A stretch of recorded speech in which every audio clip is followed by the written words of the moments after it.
Well, thank you very much, everybody. Appreciate it. We've had a very amazing two-day period in Brussels, and we really accomplished a lot with respect to NATO. For years, presidents have been coming to these meetings and talked about the expense, the tremendous expense for the United States, and tremendous progress has been made. Everyone's agreed to substantially up their commitment. They're going to up it at levels that they've never thought of before. Prior to last year, where I attended my first meeting, it was going down. The amount of money being spent by countries was going down and down very substantially, and now it's going up very substantially, and commitments were made.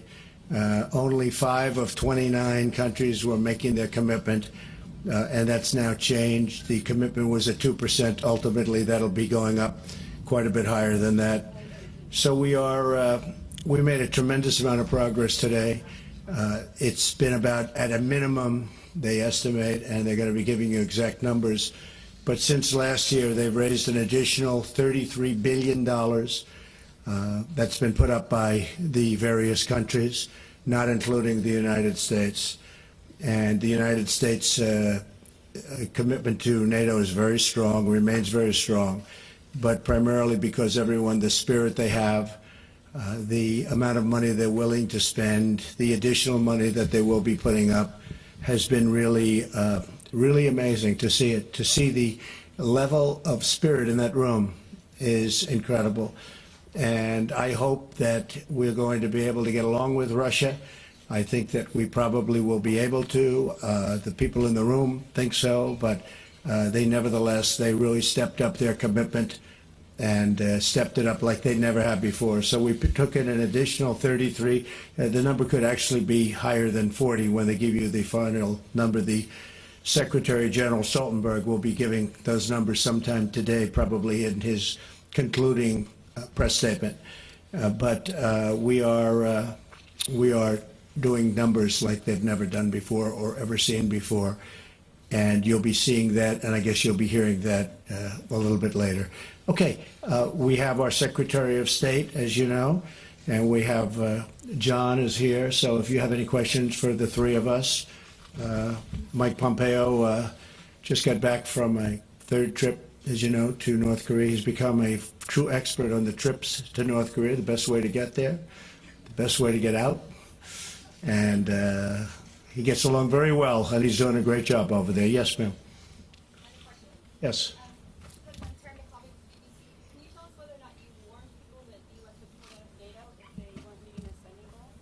I told people that I'd be very unhappy if they didn't up their commitments very substantially, because the United States has been paying a tremendous amount, probably 90% of the cost of NATO. And now people are going to start, and countries are going to start upping their commitments. So I let them know yesterday, actually. I was surprised that you didn't pick it up. It took till today. But yesterday, I let them know that I was extremely unhappy with what was happening. And they have substantially upped their commitment, yeah. And now we're very happy and have a very, very powerful, very, very strong NATO, much stronger than it was 2 days ago. Yes, ma'am. Yes, hi, how are you? I know, you're very famous on television. Did you ever at any point say that the U.S. though might stop engaging with NATO? And do you think that your rhetoric helps NATO cohesion, or are you worried that people might think that the U.S. is going to not be as committed to NATO? There are a lot of people who say they were worried and stressed by what you did yesterday.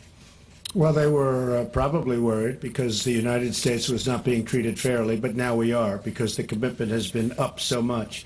So now they are. And I was very firm yesterday. You have to understand, I know a lot of the people in the room. I was here last year. I let them know last year in a less firm manner, but pretty firm, and they raised an additional $33 billion, I think going to $40 billion, but it's $33 billion as of today. And then today and yesterday, I was probably a little bit more firm.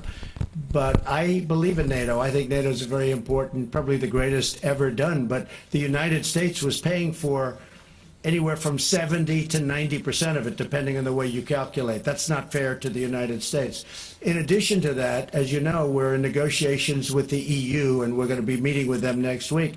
We've been treated very unfairly on trade. Our farmers have been shut out of the European Union. Now, you could say they're different, but basically, to a large extent, they're the same countries. So I think we're going to be ultimately treated fairly on trade. We'll see what happens. But I can tell you that NATO now is really a fine-tuned machine. People are paying money that they never paid before. They're happy to do it. And the United States is being treated much more fairly. Yes, sir. NewsHour. Did you win any concessions in your meeting and discussions with the German Chancellor when it comes to German defense spending and also this issue of purchasing energy from Russia? And secondly, what would you say to your critics that say by creating this scene here at NATO, you're only enabling President Putin in Russia to further disturb things in Ukraine and Georgia? Well, if you consider putting up tremendously the additional funds at a level that nobody's ever seen before, I don't think that's helping Russia. I think that NATO is much stronger now than it was 2 days ago. I think that NATO was not doing what they were supposed to be doing, a lot of the countries, and we were doing much more than we should have been doing. Frankly, we were carrying too much of a burden. That's why we call it burden sharing. I was using the term a lot today, burden sharing. We had a fantastic meeting at the end. 29 countries, and they are putting up a lot. Germany has increased very substantially their time period, and Germany's coming along, and we still have to figure out what's going on with the pipeline, because the pipeline is coming in from Russia, so we're going to have to figure that out. I brought it up. Nobody brought it up but me, and we all are talking about it now, and actually I think the world is talking about it now, maybe more than anything else, but we're going to figure that out.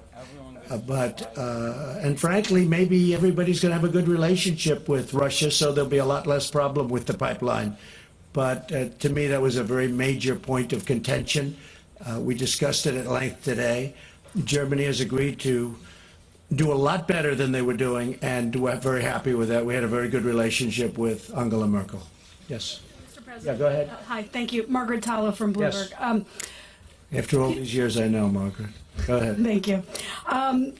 Maybe I'm being dense here, but could you just clarify, are you still threatening to potentially pull the United States out of NATO for any reason, and do you believe you can do that without Congress's explicit support and approval? I think I probably can, but that's unnecessary, and the people have stepped up today like they've never stepped up before. And remember the word, $33 billion more they're paying. And you'll hear that from the Secretary General in a little while. He thanked me, actually. He actually thanked me. And everybody in the room thanked me. There's a great collegial spirit in that room that I don't think they've had in many years. They're very strong. So, yeah, very, very unified, very strong, no problem, right? We're in NATO. No, okay. No problem. Mr. President, Jonathan Lemire at the Associated Press. Sure. You have said previously you wanted the countries to step up their spending at 2%. Yesterday, the suggestion might be 4% or perhaps 2% at a much quicker timetable. Yeah. Can you clarify what did they commit to doing? Yeah. Is that satisfactory to you? So what they're doing is spending at a much faster clip. They're going up to the 2% level. Now, you have to understand, some of them have parliaments, they have their own congresses, they have a lot of things they have to go to. So, they're here as a prime minister, as a president, and they can't necessarily go in and say, this is what we're going to do, but they're going back for approvals. Some are at 2%, others have agreed definitely to go to 2%, and some are going back to get the approval, and which they will get, to go to 2%. After we're at 2%, we'll start talking about going higher. But I said ultimately we should be, in years in advance, we should be at 4%. I think 4% is the right number. Now, the United States, depending on the way you calculate it, was at 4.2%. And I said, that's unfair. And we have the largest GDP by far, especially since we've increased it by so much since a thing called the election. Our GDP has gone way up. And so the fact that our GDP went way up, that means we're paying for even more, which is very unfair. So I explained that. We will go to much higher than 2% into the future, but right now we're getting people up to 2%, and that'll take place over a fairly short period of time, a short number of years. Okay? Yeah, go ahead. Hi, Tomislav Krasnec from Večernji List, Croatian daily newspaper. We understand your message. Congratulations, by the way. Thank you. Thank you. We understand your message, but some people ask themselves, will you be tweeting differently once you board the Air Force One? Thank you. No, that's other people that do that. I don't. I'm very consistent. I'm a very stable genius. Go ahead. Yeah, go ahead. Thank you, sir. Jeremy Diamond with CNN. How are you? Quick question with regards to Germany and the comments that you made yesterday. Do you feel like, given the threats that you made about potentially leaving NATO, about insulting Germany's sovereignty, it appears, by suggesting they are totally controlled by Russia, do you feel like that's an effective way to conduct diplomacy? And secondly, would you be able to be a little bit more specific about the commitments that you secured today with regards to increasing financial commitment? Is there an updated timeline? Are there specific countries you could cite? Because the majority of them are already planning to meet that 2% threshold by 2024. No, many of them. In fact, Germany was going to be in the year 2028 or 30. Yeah, I think it's a very effective way to deal, but I didn't deal exactly the way you said. I have great respect for Germany. My father's from Germany. Both of my parents are from the EU, despite the fact they don't treat us well on trade, but I think that'll change also. And I think we'll see that because on the 25th of July, they're coming in to start negotiations with me. We'll see. And if they don't negotiate in good faith, we'll do something having to do with all of the millions of cars that are coming into our country and being taxed at a virtually zero level, at a very low level. But Jeremy, I think it's been a very effective way of negotiating, but I'm not negotiating. I just want fairness for the United States. We're paying for far too much of NATO. NATO is very important, but NATO is helping Europe more than it's helping us. At the same time, it's very good for us. So we have now got it to a point where people are paying a lot more money, and that's starting really last year. It really had, you were there last year.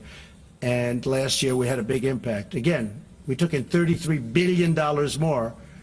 And if you ask Secretary General Stoltenberg, he gives us total credit, meaning me, I guess, in this case, total credit, because I said it was unfair. Now, what has happened is presidents over many years, from Ronald Reagan to Barack Obama, they came in, they said, okay, hey, do the best you can, and they left. Nobody did anything about it. And it got to a point where the United States was paying for 90% of NATO. And that's not fair. So it's changed. We had a really good meeting today. We had a great meeting in terms of getting along. I know most of the people in the room because of last year, because of the year and a half that we've been in office, year and a half plus. But we have a great relationship. Everybody in that room, by the time we left, got along, and they agreed to pay more, and they agreed to pay it more quickly. Yeah, go ahead, Phil. Hey, Mr. President, Philip Rucker from the Washington Post. You tweeted yesterday, what good is NATO? And you've talked about NATO as an alliance that benefits Europe, that defends and protects Europe. Do you see any value of NATO to the United States vis-a-vis Russia? Does it help protect the United States from Russia, in your view? I think it's another very strong ally, as together it's much stronger than, obviously, individual countries. I think it's the way we have it now. I think it's I think NATO got, you know what was happening with spending prior to my getting into office. The numbers were going down. Now the numbers have gone up like a rocket ship. The numbers have gone up a lot, and they've gone up rapidly, and they're now going up further. So I think NATO is going to be very, very effective. I'm very impressed with, and really know, and he's a friend of mine, but Secretary General Stoltenberg has done a fantastic job and putting it all together. And we were the ones that really, we gave him an extension of his contract, as you know. I think he's done a really good job. I think that when I was saying that, I am very concerned with the pipeline. I don't like the pipeline. And when I talk about NATO, I say, how do you have NATO? And then you have somebody paying the people that you're protecting against. But maybe we'll get along with the group that we're protecting against. I think that's a real possibility. As you know, I'm meeting with President Putin on Monday. And I think we go into that meeting not looking for so much. We want to find out about Syria. We will, of course, ask your favorite question about meddling. I will be asking that question again. But we'll also be talking about other things. We'll be talking about Ukraine. Ukraine was here today, by the way. And, you know, it's very interesting to hear what they had to say. So, excuse me? Well, he may. I mean, look, he may. You know, what am I going to do? He may deny it. I mean, it's one of those things. So all I can do is say, did you, and don't do it again. But he may deny. I mean, well, you'll be the first to know. Okay? Go ahead. Yes, go ahead. President Robert Wall with the Wall Street Journal. Yes.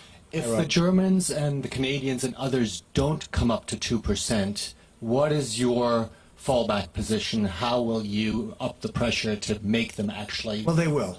They will. I have no doubt about it. They all made commitments, and they will be up to 2%. It'll be over a relatively short period of years. Okay? Thank you so much. Yes, go ahead. Georgian TV, Palestine News. Mr. President, what do you think today needs or not Georgia most support from NATO? And I want to ask about Georgia? They were here today represented. Yes, and will you talk about Georgia in a meeting with with President Putin? Well, they were here. They made a very favorable impression, and we listened to their plight. It's a tough situation with Georgia, but they made a very favorable impression in the room. Okay? Yeah, go ahead. Go. One more. Go ahead. Yeah. I'm sorry. Yeah, you really did. Come on, go ahead. Go ahead. Well, I had a question as well, but nonetheless, I'll ask her. Will you recognize? Go ahead.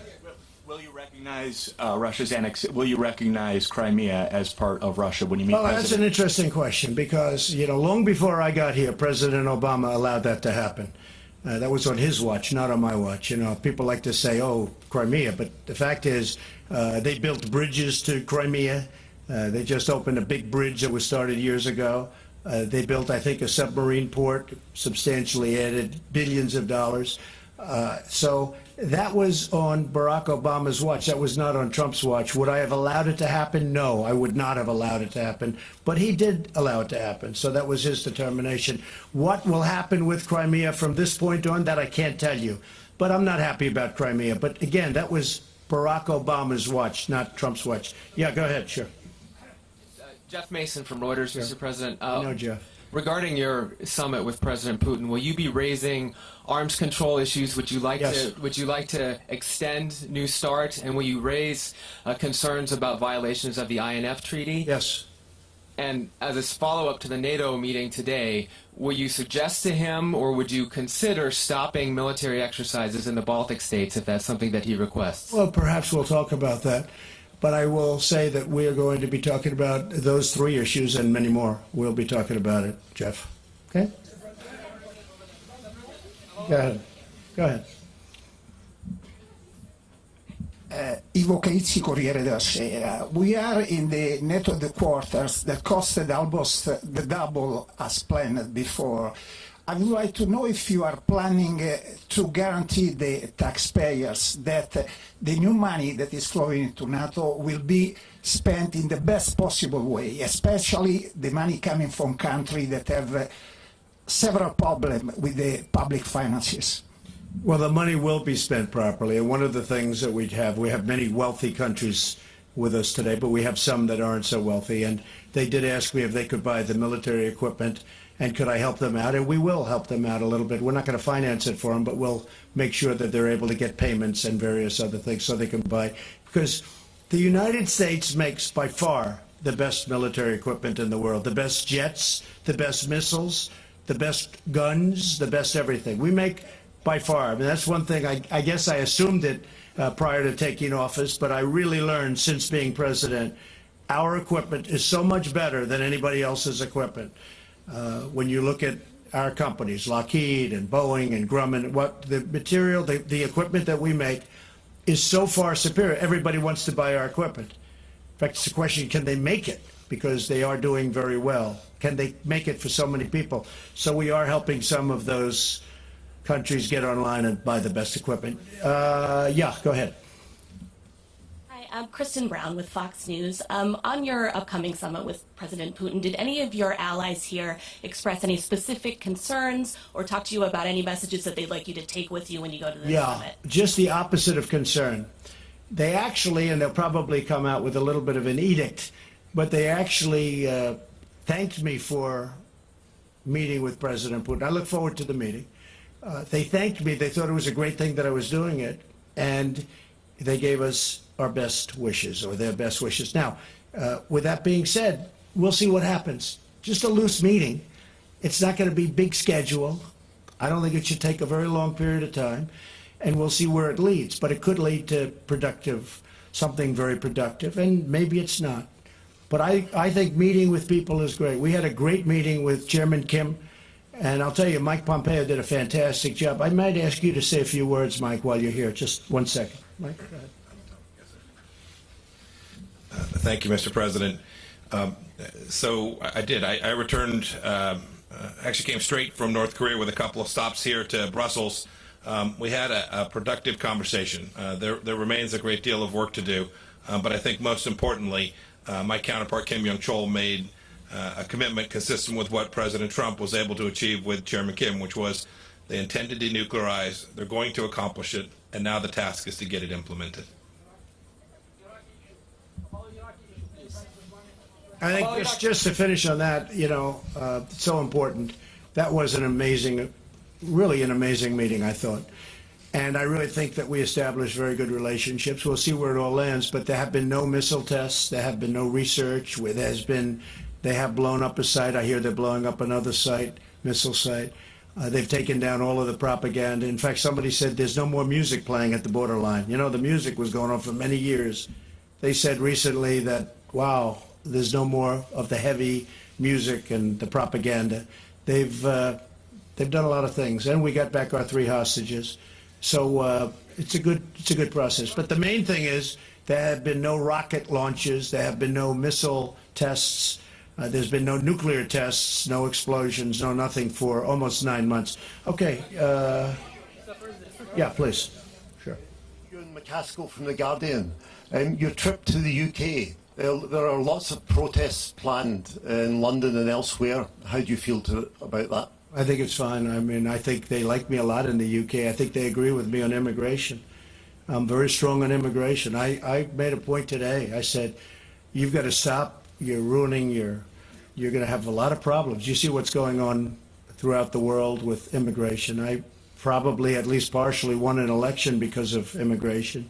If you look at Italy, Giuseppe, who I got to know quite well over the last month and a half, he won his election because of strong immigration policies on Italy.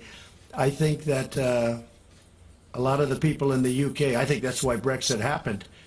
Now, I don't know what's going on with the negotiation, who knows, and I guess that's become a very interesting point of contention. I said I'm going to a few hot spots. We have NATO, then we have the UK, and then we have Putin. And I said, Putin may be the easiest of them all. You never know. But I'm going to a pretty hot spot right now, right, with a lot of resignations. But I will say that immigration is a very important thing, and I told them today the EU, the European Union, better be very careful because immigration is taking over Europe, and they better be very, very careful. And I said that loud and clear. Yes, go ahead. Go ahead. President Trump, Radu Tudor, Antena 3 Romania. What will you tell President Putin about this summit and about NATO?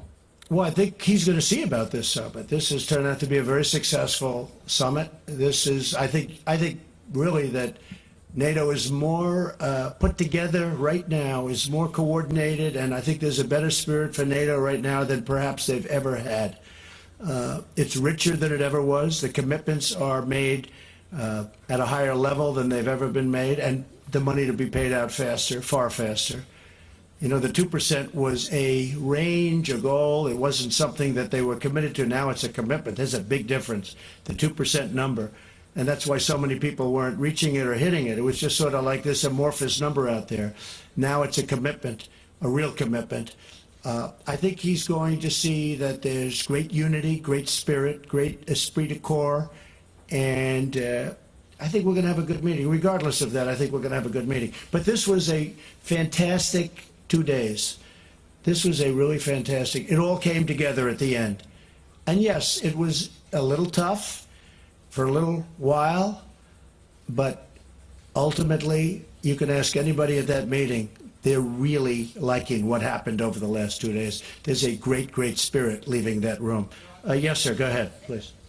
Yeah, Jonathan Beale from BBC. I just wonder, you think you're going to get along with President Putin at that meeting? Could you just tell us, why do you think that? Is there something you admire about him? And the second question, because you're just about to go to the UK. Well, he's a competitor. He's been very nice to me the times I've met him. I've been nice to him.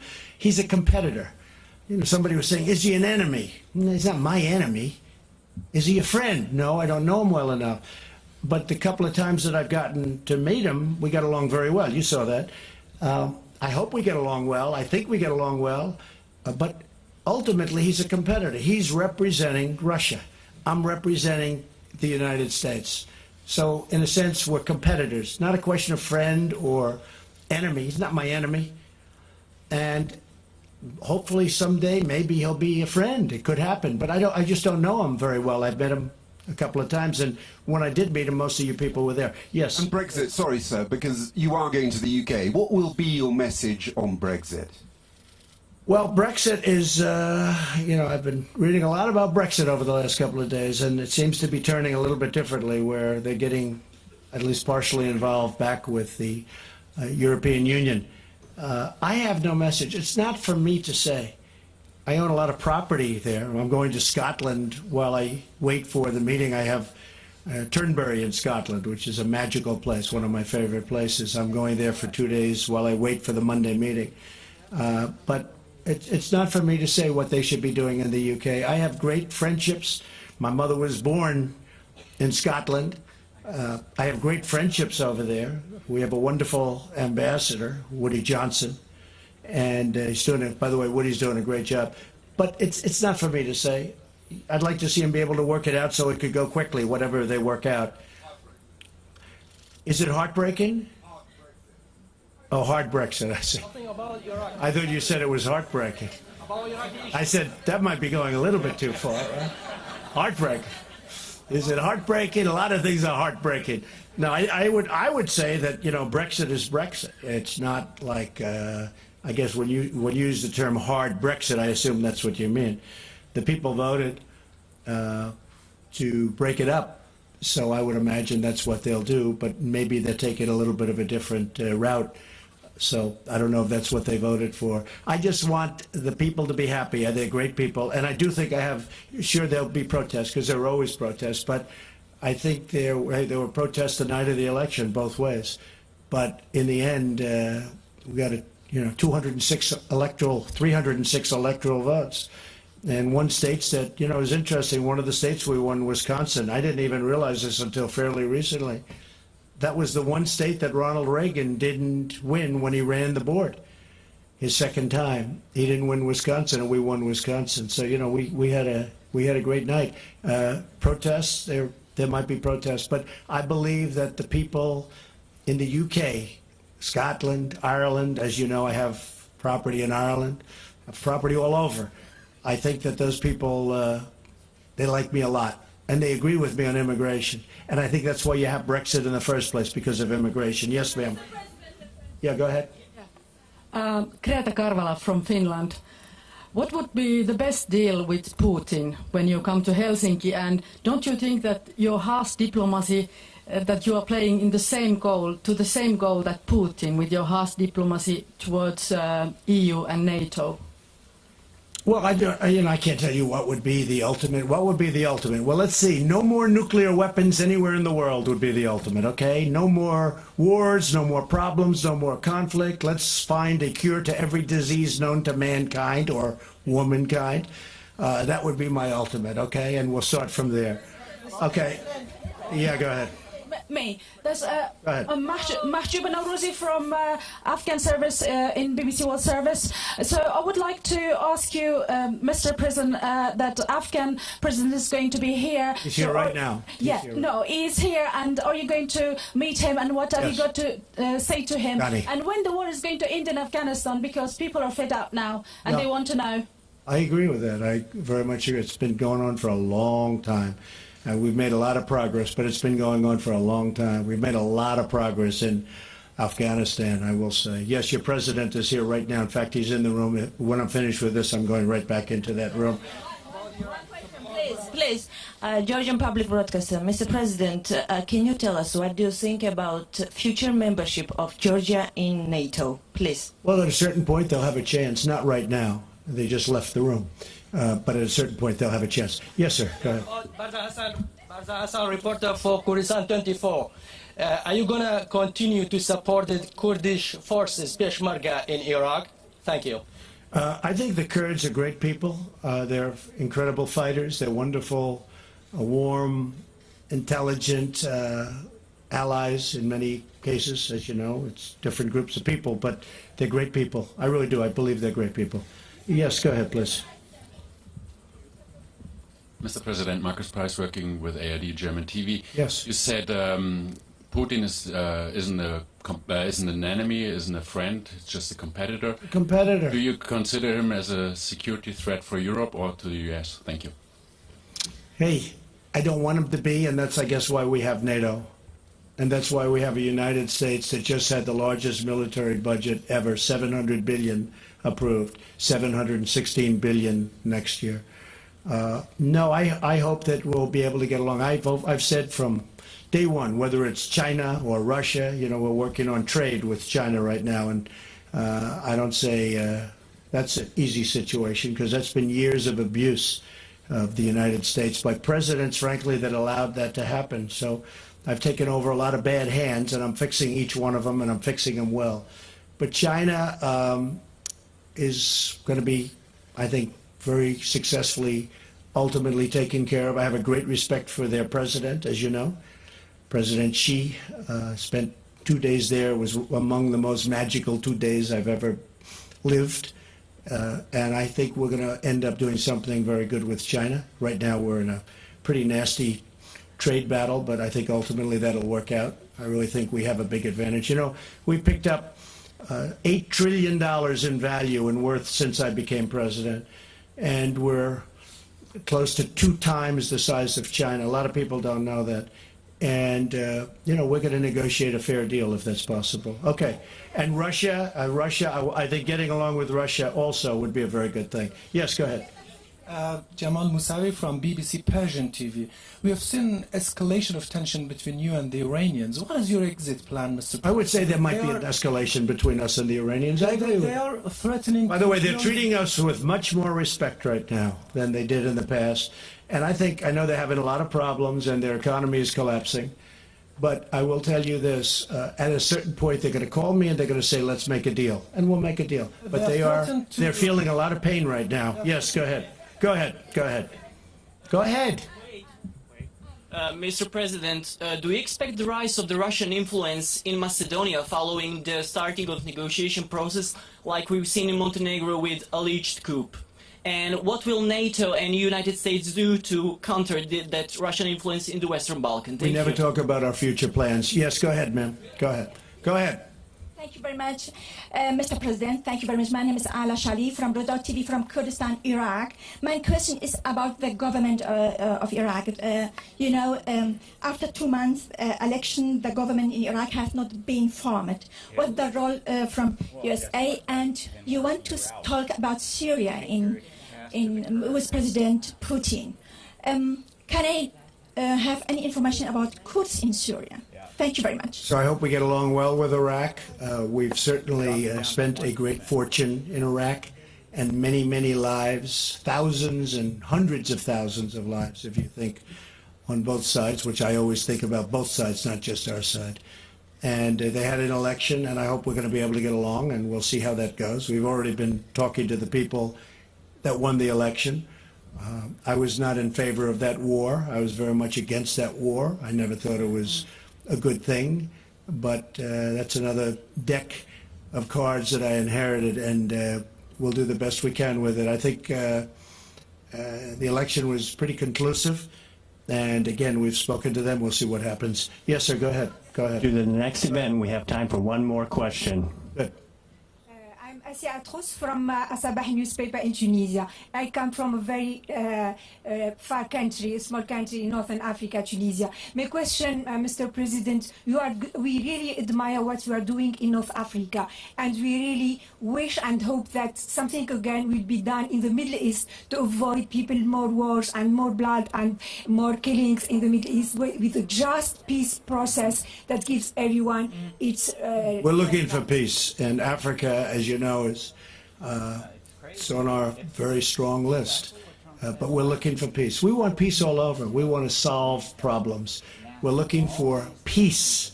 Africa right now has got problems like few people would even understand. They have things going on there that nobody could believe in this room. If you saw some of the things that I see through intelligence, what's going on in Africa. It is so sad. It's so vicious and violent. And we want peace. We want peace for Africa. We want peace all over the world. That's my number one goal, peace all over the world. And we're building up a tremendous military because I really believe through strength you get peace. But we're going to have a military like we've never had before. We've given out orders for, the best fighter jets in the world, the best ships, the best everything. But hopefully we'll never have to use them. That would be a dream. To buy the best stuff, to have the best stuff, to have the best equipment in the world, and to never have to use it would be a really great part of my dream. Thank you very much, everybody. Thank you. I'm going to be leaving in about a half an hour. Thank you. Ladies and gentlemen, please remain in your seats while the delegation departs.